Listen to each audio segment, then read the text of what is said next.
If you've been putting off filming because you think you need expensive gear, stop right there. You don't need a $2,000 camera to look professional. You just need to understand what actually matters. This is day 5 of the Creator Breakthrough series, 10 minutes a day to build your channel from the ground up. If you're watching this later, every video is numbered and organized in a playlist so you can start at day 1 and move through the journey step by step. Today, I'm going to show you how to build a simple, pro-looking setup even if your budget is under $100. Your studio isn't about fancy gear, it's about clarity, light, and sound. Those 3 things make up 90% of the viewer's experience. I've helped creators who filmed on their phones look better than people using full DSLR setups because they understood one truth. You don't need more gear, you just need fewer excuses. So, let's do this.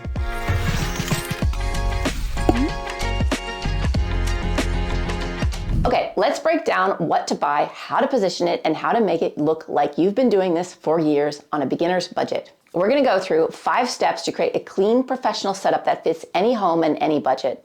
Step number 1, start with your camera. Your camera is simply the device you record your videos with. It could be your phone or your webcam. Clarity beats cost every time. Viewers will forgive cheap, but they won't forgive blurry. I grew my channel to 30,000 subscribers with my old MacBook's laptop built-in camera. Start where you are. You don't need to buy fancy equipment. Here's how you do it.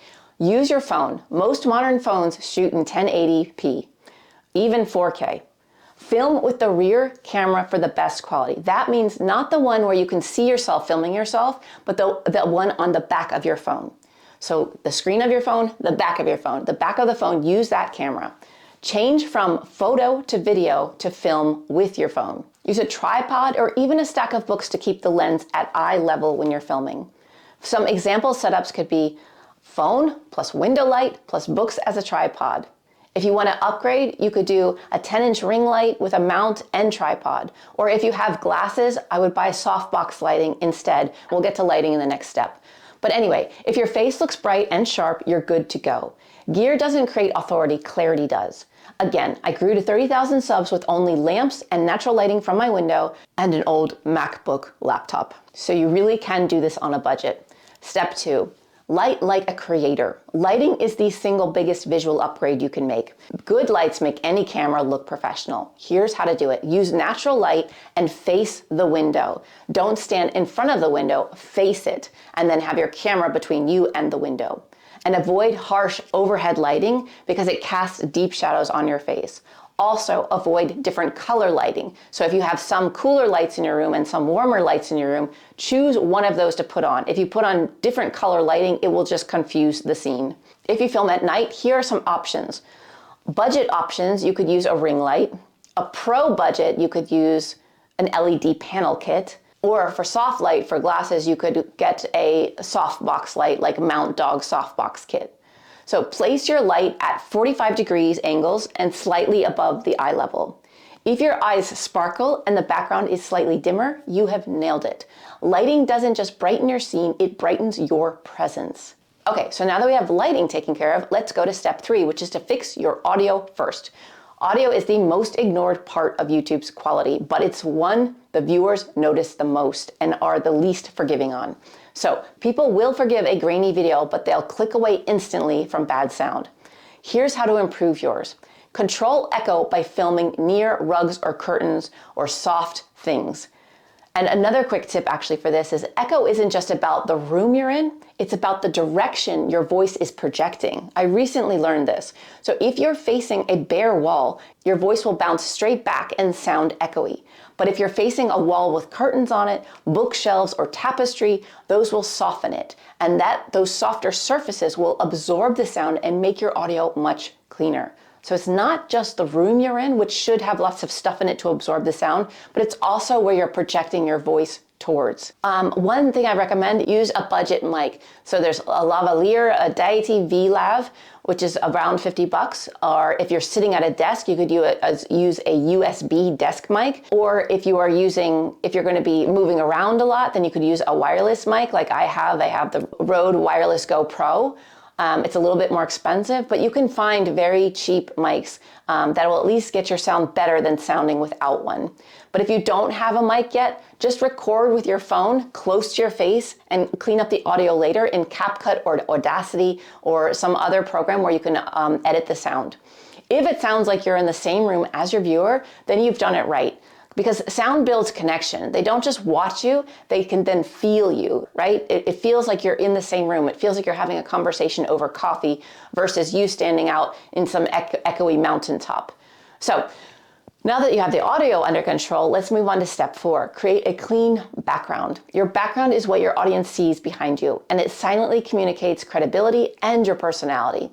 So here's how to design it. Choose a simple area with some depth. Don't sit right up against the wall, and add 1 or 2 personal touches, a plant, a few books, or a small sign, something that creates interest and speaks to your uniqueness. Keep your colors neutral so that your face stays the main focus point.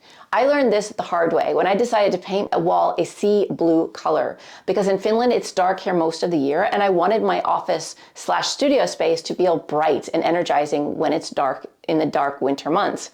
But it has been a horrible nightmare to color match my lighting with a sea blue wall and make me still look warm and also separate from the wall. So I would stick to more neutral colors if I were you. So if your background looks intentional, you're ready to film. Your set doesn't need to shout, it just needs to signal trust. So go clean those dirty clothes off your bed, make your bed, and start filming. Lastly, step number 5, choose free or low-cost editing tools. Editing is what polishes your videos and makes them feel professional, but simple editing keeps you consistent. So here's how to do it. Use free options like CapCut, DaVinci Resolve, or iMovie. I used iMovie for a year until my MacBook couldn't handle it anymore. Then I switched to DaVinci and eventually CapCut because I found it to be a lot easier and faster to use. And then edit in this order. Start by bringing in your video clips. If you can film in one take, it makes editing way faster so you don't have to pull in a bunch of different files. If not, stay organized. Label your clips clearly before you import them so you know what order to then drag them into the timeline. Then follow this simple flow. You want to trim out any repetitions, ums, ahs, mistakes, or anything like that. Then go back through adding B-roll and text. And then adjust brightness. And then export it. That's it. Keep it clean, keep it simple, and don't overthink it. Export in 1080p Full HD. If you're filming on a phone or basic camera, it looks crisp, uploads faster, and takes less storage. If you are able to, export in 4K, but only if you're filming in 4K and have the computer power and internet speed to handle it. It gives slightly more detail, but most viewers won't notice a difference on mobile. Here's a pro tip for you. YouTube still gives a small boost in compression quality to 4K uploads, but it's not worth the strain if your system lags or editing slows down. 1080p is the sweet spot for simplicity and consistency. If you can watch your video without distraction, it's good enough. And good enough creates momentum, and momentum beats perfect every time. My first setup was nothing fancy, just my laptop in front of the window, no mic for a long time, and a whole lot of commitment.